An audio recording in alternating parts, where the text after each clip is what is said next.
الحمد لله والصلاة على أهلها. أما بعد فأعوذ بالله من الشيطان الرجيم. بسم الله الرحمن الرحيم.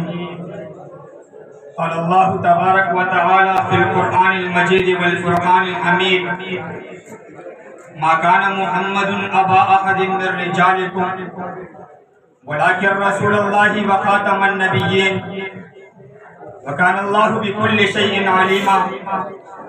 وقال النبي صلى الله عليه وآله وسلم: بعثت أنا والساعة كهاتين. صدق الله العظيم وصدق رسوله النبي الكريم. میرے انتہائی واجب الاحترام اساتذہ کرام اور طلبہ اعزام، آج کی اس عظیم الشان تقاریری مسابقے میں بندہ جو موضوع لے کر حاضر خدمت ہوا ہے وہ ہے ختم نبوت کی اہمیت. عزیزان من، ویسے تو یہ موضوع انتہائی تقویت کا حامل ہے. اس کی توضیح کرنا بغیر کتاب اللہ، سنت رسول اللہ، اجماع صحابہ اور اقوال سلف کے ناممکن ہے.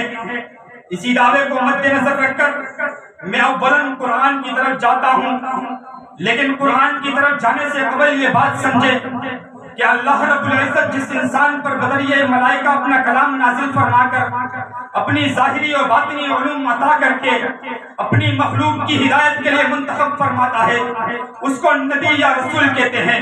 اب آئیے چلتے ہیں قرآن مجید کی طرف.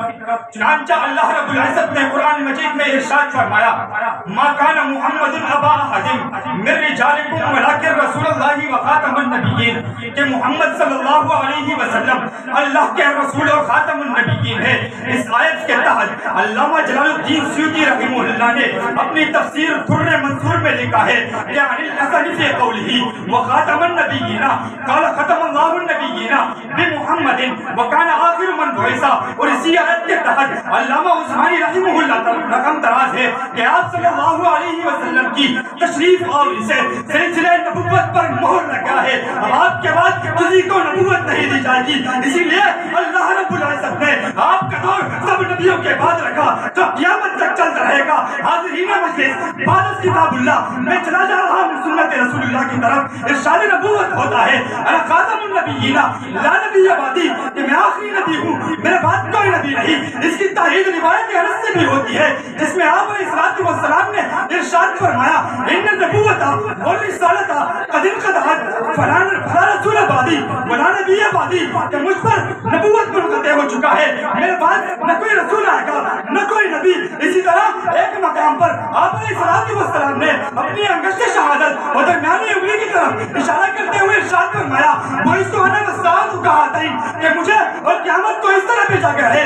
علامہ سیوطی رحمہ اللہ حاشیہ نسائی میں لکھتے ہیں کہ تشبیہ ان دونوں کے درمیان اتصال میں ہے کہ جس طرح ان دو انگلیوں کے درمیان کوئی انگلی نہیں، اسی طرح آپ علیہ السلام اور قیامت کے درمیان کوئی نبی نہیں. تو پھر میں کیوں نہ کہوں جس دست محمد سے وہ بند لفافہ، جس دست محمد سے وہ بند لفافہ، تحشر نہ ہوگا نہ ہوا اس میں اضافہ.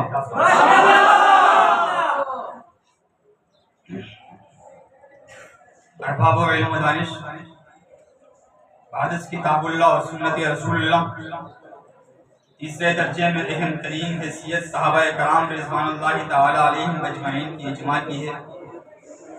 اور یہ بات تمام معتبر روایات سے ثابت ہے کہ آپ علیہ السلام کی موجودگی میں اور آپ علیہ السلام کے وفات کے فوراً بعد جن لوگوں نے نبوت کا دعویٰ کیا یا جن لوگوں نے ان کی نبوت کو تسلیم کیا، ان کے خلاف صحابہ نے بے اتفاق جنگ کی ہے.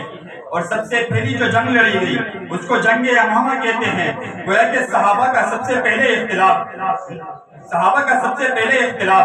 اتفاق مسئلہ ختم نبوت پر ہوا. چنانچہ شمس المحدثین علامہ انور شاہ کشمیری رحمہ اللہ اپنی کتاب خاتم النبیین صفحہ نمبر 197 پر تحریر فرماتے ہیں کہ اس امت کا سب سے پہلے اجماع مسیلمہ کذاب کے قتل پر ہوا اور اس کا سبب صرف اور صرف دعوی نبوت تھا. اسی بات کو علامہ ادریس کاندھلوی رحمہ اللہ نے اپنی کتاب المسک الختام فی ختم نبوت سید الانام کے صفحہ نمبر 10 پر بیان کیا ہے. جناب والا اب مجھے جانی لیجیے اقوال سلف کے انکشاف کرنے کی طرف کہ امت کے صحابہ کے بعد امت کے علماء اس مسئلے کے بارے میں کیا عقیدہ اور کیا نظر رکھتے ہیں. چنانچہ شمس الائمہ امام اعظم امام ابو حنیفہ رحمہ اللہ کے زمانے میں ایک شخص نے نبوت کا دعویٰ کیا اور کہا کہ مجھے موقع دو تاکہ میں اپنی نبوت پر علامات پیش کروں. تو امام صاحب رحمہ اللہ نے ارشاد فرمایا جو شخص اس نبوت کی کوئی علامت طلب کرے گا وہ بھی کافر ہو جائے گا. کیونکہ آپ علیہ السلام فرما چکے ہیں کہ مجھ پر نبوت منقطع ہو چکی ہے. فقہ حنفی کی معتبر کتاب جو 5 شریعت علماء کی کاوشوں سے وجود میں آئی ہے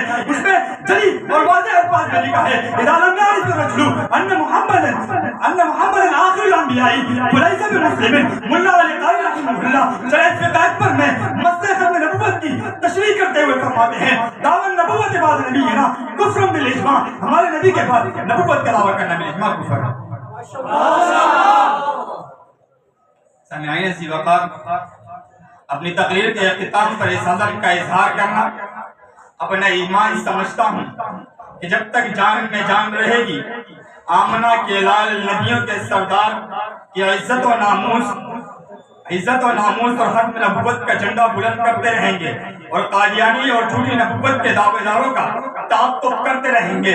اس کے لیے اگر ہمیں کڑیاں پہننی پڑی تو پہن لیں گے, بیڑیاں پہننی پڑی تو پہن لیں گے, سولی پر چڑھنا پڑا تو چڑھ جائیں گے, لیکن انشاءاللہ کبھی تاجدار ختم نبوت سے بے وفائی نہیں کریں گے. تو آخر میں یوں کہہ کر جاتا ہوں کہ سرکار کے وقار پر آئے نہ کوئی حرف, سرکار کے وقار پر آئے نہ کوئی حرف. عمر عزیز بس پہ جس گل میں گزار دوں وآخر دعوانا الحمدللہ رب العالمین.